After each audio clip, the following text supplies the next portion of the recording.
Magdiwang mga kabarangay!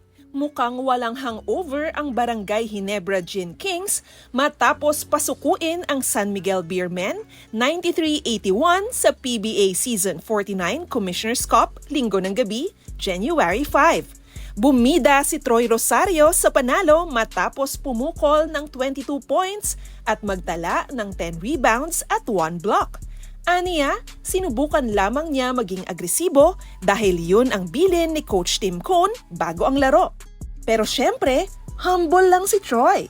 Bukod sa kanya, himayin pa natin ang iba pang rason kung bakit namayagpag ang paboritong koponan ng bayan.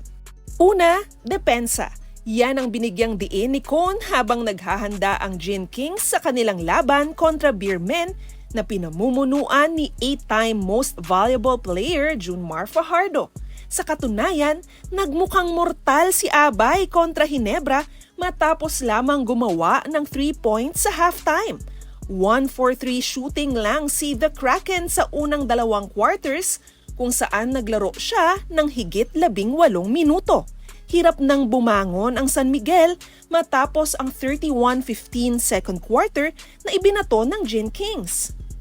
Pangalawa, 3. Hindi naman nagkakalayo ang Ginebra at San Miguel pagdating sa pagkana sa 3-point line. Naglista ng 11 triples ang Gin Kings habang ang Beermen naman ay may 8.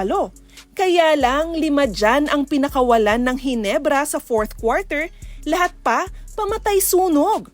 Pangatlo at pinaka-importante sa lahat, si Earl Scottie Thompson. Saan ka nakakita ng star player na mas marami pa ang rebounds at assists kesa sa points? Nag-iisa lang yan. Malaking bagay ang playmaking at rebounding skills ni Scottie sa magandang simula ng Gin Kings laban sa San Miguel. Naglabas siya ng 8 points, 12 rebounds at 11 assists sa panalo. Kaya naman ang buong barangay siguradong tumagay para sa tagumpay ng paborito nilang kupunan. Ikaw, ano sa tingin mo ang dahilan kung bakit naisahan ng Ginebra ang San Miguel? I-comment mo na yan below. For more stories, check out onesports.ph.